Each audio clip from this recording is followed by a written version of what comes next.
Good evening and welcome to Late Edition. India is all set to host the first Asian Ministerial Conference on Disaster Risk Reduction from the 3rd of November in collaboration with the United Nations Office for Disaster Risk Reduction. This is the first conference to be held in Asia after the Sendai Framework for Disaster Risk Reduction was adopted in March last year at the 3rd UN World Conference at Sendai in Japan for the period from 2015 to 2030. The Asian Ministerial Conference would see the participation of 60 countries and will be inaugurated by the Prime Minister in early November. India is increasingly focusing on reducing the risk of disasters and losses caused by disasters to lives and livelihoods, besides on effective response to natural disasters. This is in tune with the Sendai Framework. India's focus is also on awareness creation and quicker information dissemination to those likely to be affected or already affected by disasters, and on using media, including social media, as an interface between the government, citizens and all stakeholders. Tonight we will ask, how prepared is India to reduce the risk of disasters and to provide timely and effective response to people during disasters, and is social media being used effectively for communication during crisis and emergencies? To discuss that, we are joined by Lieutenant General retired N.C. Marwa, member NDMA, R.K. Pachnanda, DG NDRF, and Mahima Kaul. She is Public Policy Head of Twitter India. I welcome you all to Late Edition. I'll begin with you, General Marwa. India is all set to host the first Asian Ministerial Conference since the adoption of the Sendai Framework last year. Is there a lot of thrust as far as disaster prevention, preparedness and mitigation is concerned? Yeah, definitely, Munmun, as we are all aware that India is among the 5 worst affected countries because of disasters. In fact, 10% of the global disasters occur in India. And when we talk in terms of our landmass, I think over 80% of India's landmass is vulnerable to one or other type of disasters. Therefore, what is most important is to understand the risk. And that is what I am trying to emphasize, is that the people need to be aware that the area in which they are staying, how vulnerable they are to different types of disasters. So that is the focus. And then is on the capacity building of the community per se, because they are the ones who are first to get affected, and subsequently for those who are going to assist them in trying to prepare themselves to be able to respond to any natural calamity. That is where the emphasis comes on various types of response forces. We have at the local level the civil defense, fire services, home guard, they are the ones who are available. Then the states have the state disaster response force, and then of course we have the national disaster response force, which has also been further strengthened in last year and a half, and that is how we are enhancing our capacity to be able to respond to various type of disasters. And Mr. Pachnanda, what is the role of the NDRF during crisis and disasters? Because some would imagine that your role comes into play only post-disasters, but that is not the case, isn't it? The NDRF has a very specialized, proactive and prompt response in case of any disaster, natural or man-made, and also a very proactive deployment in preempting disasters in case of information. The NDRF is specialized in responding to medical first responders, the collapsible structures, search and rescue operations, CBRN, floods, rescue from buildings during earthquakes, and various kind of calamities. And till now it has always reacted most promptly. In fact, during the disaster it reacts extremely promptly to all these problems. And in case of impending disasters, we have early warning systems. We are in touch with the IMD, INCOIS, the Central Water Commission and other agencies and the states. So we have pre-positional deployment, situational deployment to prevent any disaster which we have information of. Okay. And thirdly, during the period when there is no such problem, that's the time we enforce that our men are given rotational training, on-the-spot training. They conduct surveys. Wherever they in their area of responsibilities, they are conducting vulnerability mapping and also hazard mapping, as also the resource mapping, so that they have proper information and knowledge of how to react and how to proactively respond to the disasters. At the same time, we also conduct capacity building exercises for the people in preparing communities for disaster resilience and disaster risk reduction. We have training programs in schools, school safety programs, and programs for all kind of communities in order to sensitize them on disaster response. All right. Thirdly, we also train the state disaster relief forces, state disaster response forces in the states, so that they also conduct mock exercises. We conduct joint mock exercises in various situations to be able to respond to any problem at the earliest possible. All right, we'll talk more on that later, but Ms. Kaul, how is the power of social media being leveraged in India during crisis and emergencies? How do you use Twitter, for instance, for awareness creation, and how does it act as an interface between various government agencies and other stakeholders, including the citizenry?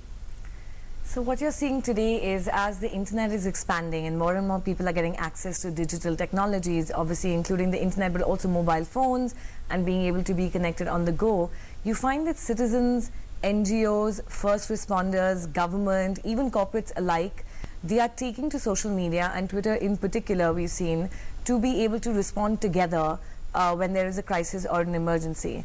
Now, just to sort of expand on that a little bit, what you see is that when there is an emergency, you will have people from the ground tweeting out messages, talking about what's going on. There's a flood, or certain people have been stuck in a certain area. You will have people who are sitting online wanting to amplify that message by retweeting, but at the same time, they want to tag the authorities that they think will respond the best to it. So it could be the NDMA or the NDRF or the army or the state government. And then you will also have you will have NGOs who will then try and amplify that message, and you will have corporates who then enter the conversation saying that we can help out by providing aid or by providing transport for that aid. And you see a lot of this playing out on Twitter in particular, because as a social media platform, it's open, it's public, and it's conversational. So it's really being used for collaboration during these kind of crises. Okay, General Marwa, what is the social media strategy of the NDMA? How does it steer clear, for instance, of misinformation and rumors, which we also get to see on social media during such emergencies? You see, as far as the social media and interface with NDMA is concerned, we are very proactive. In fact, before a calamity strikes, whether it is floods, for instance, or cyclones, when we know that the flood season is fast approaching, through the social media, through Twitter and through YouTube, we broadcast various type of initiatives, telling people do's and don'ts, what precautions they need to take, and also warn them in advance. This is what is done for all type of disasters, and we have a 24/7 helpline which is functional. We do get queries on various issues, people wanting to understand as to what they need to do in particular situation, or when they are stuck because of some calamity, they seek help. And it is through our control room and our helpline that we reach out to the people, and there have been very good instances, whether it was during Chennai floods or whether it was in J&K floods that we had in Srinagar, or during Uttarakhand calamity. We've been very proactive, engaging people and trying to ensure that the rescue teams reach out to the needies. Mr. Pachnanda, how does the NDRF reach out to various communities? Mr. Marwa had earlier talked about the presence of a control room. So do you coordinate via a control room? Because it is quite possible that on Twitter you find pictures of the worst affected areas during a calamity, and then you can prioritize your action accordingly. Yes, we have a very close coordination system with the NDMA. The Home Ministry is very proactive in this exercise, and we keep in touch with all the state governments, the state authorities. So we have a very well-oiled coordinated system, and NDRF under the Government of India has reacted most promptly in all kind of calamities till now, and in fact this has reinforced the faith and confidence of the people in the Government of India. Does it also help you reduce the response time? What is the average response time that you have after calamities? We have 24 SAR teams on wheels. That means within 30 minutes they can move, and whether they are airlifted, whether they go by road or by rail or by dedicated transport, we have a very well-oiled system of responding, and the past experience has shown that we have been, NDRF has been there in times of need most immediately. Has the use of technology, General Marwa, helped in reducing that response time and ensuring that the response is more effective and efficient and reaches where the need is the most for that? I think we have come a long way, particularly in terms of not only the technological advancement, the initiatives of the IMD and ISRO in trying to give us adequate early warning. Particularly the success story which has been quoted word over is about our response during Cyclone Hudud in 2014 and Cyclone Fallen on the eastern coast in 2013, where we got approximately 72 hours of warning, and the very precise, the landfall location was indicated more than 24 hours earlier, which enabled the state administration to evacuate people, and it's to record that 10,85,000 people were evacuated during the warning period, which has led to saving lives and loss to the property. So our not only the early warning agencies are doing a phenomenal job, but the last mile connectivity, reaching out to the people, the SMS service to the fishermen who are out in the sea, and such like initiatives have really helped us in saving life. And I think I would like to add on to what Mr. Prachanda said. The example of very quick response was for the Nepal calamity. Our forces were not only the first to reach Nepal soon after the earthquake struck over there, but they were there in Nepal within 4 hours of this incident taking place. So that is to the credit of the force and to their machinery. Indeed, we will be talking about how the NDRF managed that in a matter of hours, reaching Nepal after it was struck by an earthquake last year. But Ms. Kaul, are workshops organized by Twitter India with various stakeholders? Do you also look at the best practices as far as social media platforms are concerned the world over and pick the best? We do actually. We started doing it. You know, when we talk about crisis, there are different phases that we've seen take place on social media, and I'm quite sure they're the same offline. One is the prevention side of it, which I think has been spoken about, which is you really send out messages to people during peacetime, which perhaps is not the time when they're really paying attention because the crisis has not begun, but you do that messaging. The second is when there is a crisis, there are people who are coordinating rescue, as we've talked about right now, but there are also different actors trying to coordinate relief. They are the ones who are trying to coordinate collecting food or collecting money or collecting clothes. You know, post a crisis, you have people who are trying to fundraise, and they are trying to shine a light on rehabilitation and keep that momentum going and the goodwill of the citizens going. And you have different kinds of people engaged in these different activities, although I think they are part of the same ecosystem. As this is developed in India, Twitter India, of course, has become a little involved with these stakeholders because they're using our platform. And we have started doing workshops where the number of agencies, NGOs, citizens come together and talk about how they use Twitter in the last calamity or emergency, what they have learned and how they will use it better in the next one, and how we can actually send these positive messages and best practices out into the Twitter sphere, the larger audience as it were, so that people learn from these experiences. All right, so you do that brainstorming and then you fine-tune your strategy for crisis and disasters. At this point in time, we'll take a break on Late Edition. After the break, we'll continue on discussion on how prepared is India as far as reducing the risk of disasters is concerned, and whether media, including social media, is being used effectively as a communication tool to handle such crisis.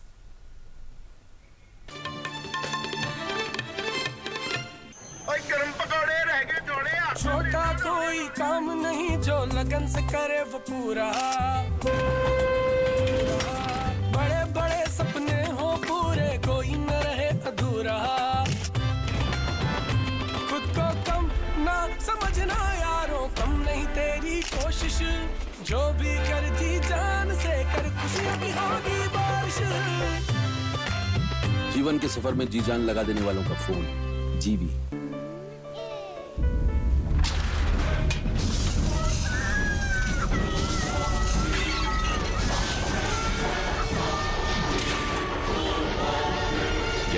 Flat भूकंप से सुरक्षित है? नया flat खरीदते वक्त किसी structural engineer से सलाह लें। क्या यहाँ सॉइल टेस्टिंग किया गया है? क्या घर नेशनल बिल्डिंग कोड के मुताबिक बना है? याद रहे, घर सुरक्षित तो आप सुरक्षित। आपके हित में तत्पर NDRF। बचपन में पेड़ चढ़ना अच्छा लगता था, बड़ी हुई तो सब चाहते थे कॉर्पोरेट लैडर चढ़ जाऊं। कुर्सी पर बैठे इनविजिबल सीढ़ियां चढ़ना नॉट माई स्टाइल। मुझे पसंद है टेक्नोलॉजी और पहाड़ चढ़ना, and this is the only job जो मुझे दोनों करने देता है। It's lonely at the top, but the view it's incredible. हम है भारत के सबसे एक्साइटिंग वर्क प्लेस और हम दे रहे हैं आपको एक ऑफर। भारतीय सेना, आम नहीं ये जिंदगी। आप समझ क्यों नहीं रहे? वो बहुत परेशान करते हैं मुझे, रैगिंग के नाम पे टॉर्चर करते हैं। सीनियर्स रैगिंग नहीं करेंगे तो तुम स्मार्ट कैसे बनोगे? तुम्हारा कॉन्फिडेंस कैसे बढ़ेगा? Be a man. I am sorry बेटा, आई एम रियली सॉरी। आपके बच्चे की छोटी सी शिकायत किसी बड़ी मुसीबत का पैगाम हो सकती है। उसे नजरअंदाज ना करें। Don't ignore, take action. These days, it's important to have an updated resume. Here's mine. Praful Kumar, Major Praful Kumar, Para Special Forces. 3 years served in a hostile zone. Tough assignment. Special service in J&K. Made some friends there. Combat free fall specialist. Willing to shed blood. As you can see, I wear my heart on my sleeve and my resume on my uniform. Which other company lets you do that? We are India's most exciting workplace, and we are making you an offer. The Indian Army. Live a life less ordinary. Bachchan ji, बोलिए बच्चा जी। आपने वो film जादूगर की थी ना? ना की थी। तो मुझे जादू दिखाइए। अच्छा, ये देखो, मैं यहाँ पत्थर मारूंगा, यहाँ से कबूतर चिड़िया सब निकलेंगे। ये हो गया, देखो कबूतर चिड़िया सब उड़ गए। बच्चन जी। हाँ जी। बस इतना ही? हाँ, और क्या? अब मेरा जादू देखिए। ये वाला पत्थर वहाँ मारूंगा, हाँ, और इंसान निकलेंगे। इंसान? हाँ, इंसान।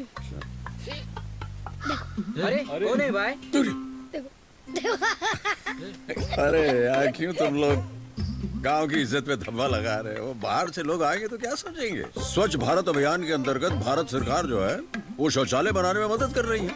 तो आप भी अपने घर में शौचालय बनाइए, परिवार को उसका इस्तेमाल करवाइए। अच्छा, मेरी नहीं सुनते हैं तो कम से कम ये समझदार आदमी की तो सुन लीजिए।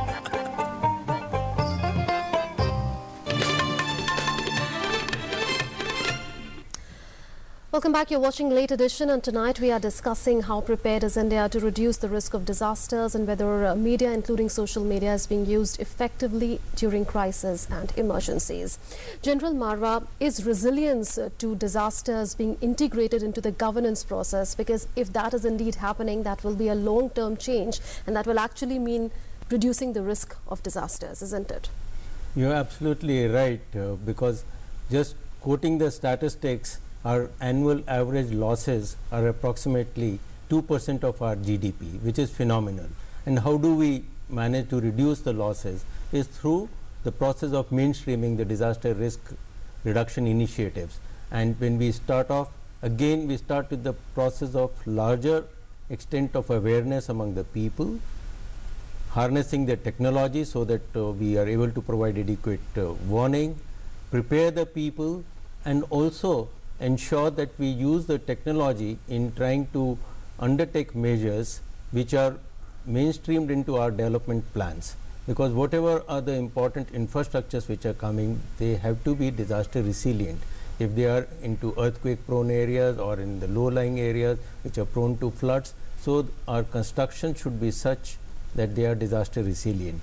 And thereafter, the capacity building of our professionals, whether it is the people who are the managers for disaster risk, whether they are the engineers or architects, their capacity, the masons, the artisans, their capacity, that all has to be enhanced. These are the type of challenges which have to be met in a long-term program, and our National Disaster Management Plan has very specifically laid down as to what are the short-term measures to be taken, mid-term and long-term, and it spells out as to how these initiatives need to be dovetailed both at the national level, the state level, and down to the local level.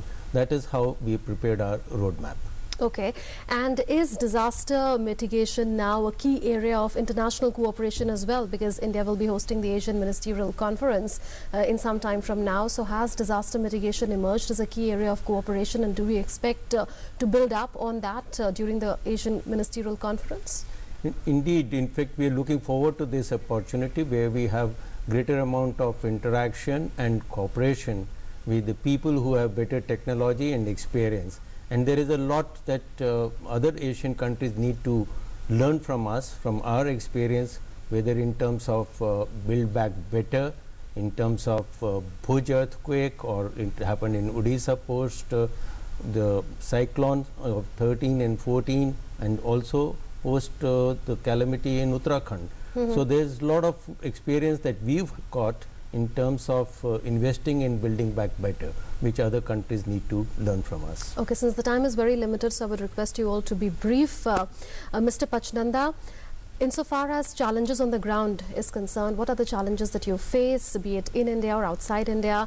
And besides that, how do you coordinate with a number of agencies and armed forces personnel? Because I understand that NDRF is not alone as part of relief and rescue work. There are other armed forces personnel, Central Armed Police Force personnel. There are NCC cadets as well as civil defense personnel that work together with the NDRF during relief and rescue operations. Yes, our teams, wherever they have responded, they have faced topographical challenges, be it on the ground. Weather also plays a large role, especially during cyclones. Roads get disrupted, and at times we have encountered these issues by reaching the place of occurrence, but we've succeeded. For example, there was a case where a train was stranded at a railway crossing, but we've been able to respond in time, and this is where our strength in training communities, capacity building comes to our rescue, and this is our strength, because the more capacity building exercises we undertake with communities, with the state forces, with the NCC, with the local state authorities, the more beneficial it is as a team effort to ensure that we respond to disasters immediately. So both our efforts on the ground and also our homework of training and building communities, preparing communities to face challenges, all this together comes to work to help us respond immediately. We are for you, for the people, always and every time. Indeed. Ms. Kaul, has Twitter India been instrumental in raising funds during such crises and emergencies to help out the victims? And how do you sustain interest post, say, the first 10 days after a disaster strikes? Because things peter out with time, don't they? So actually, I'll give the credit to raising funds, not to Twitter India per se, but to the people who are using Twitter in India. The good news is that people are very generous and they do want to help out. And the better news is that because of social media, they have more ways of giving money. You're right that when there is a crisis and the emergency is upon us, people are more likely to give money, whether it's small amounts by college students, 100 rupees, 50 rupees, using Paytm or credit cards or debit cards, or larger amounts that individuals and corporates give. Keeping the momentum going after an emergency is a little difficult because people's interest wanes, but that's where the power of social media comes in, where you can show images of where that money is actually going. You can show images of like villages getting rebuilt or kids going back to school, and when you can share that story with the larger audience of what their help is actually facilitating, you can find people actually continuing that support. But it is something that will build up as more people come on social media and people get better at communicating these stories. General Marwa, have you seen the private sector coming forward during such crises and emergencies and extending a helping hand? Also maybe helping by making technologies which are disaster resilient? Indeed. In fact, our emphasis has been that the corporate is always forthcoming whenever a calamity strikes. They are very willingly providing relief material and such like things and assisting in rehabilitation. But our focus now is to call upon them that please use your CSR funds towards the disaster risk reduction and prevention of disasters, awareness programs, and to ensure that the structures which come up are disaster resilient. And it's not only that, I'm very happy to say that startups and Internet of Things, IoT, are some of the initiatives which are definitely helping in providing the required technology in trying to prevent disasters and to mitigate the effect of disasters. How do you visualize the role of social media, Ms. Kaul, insofar as the future scenarios are concerned, because things keep changing with time? So do you think that this medium will evolve with time? I think the medium will expand, the medium will evolve, and I think the potential of people being able to send out tweets from all corners of every country to say there is something going on in my neighborhood, and the water is rising earlier than it used to last year, or there's been a small landslide which never happened, to be able to give out those messages and have our agencies actually collect that data and realize that there are changes in weather patterns or maybe things like that. I think there's a lot of potential for social media to be harnessed as a force of good, which it is being done today, but I think the potential is even greater.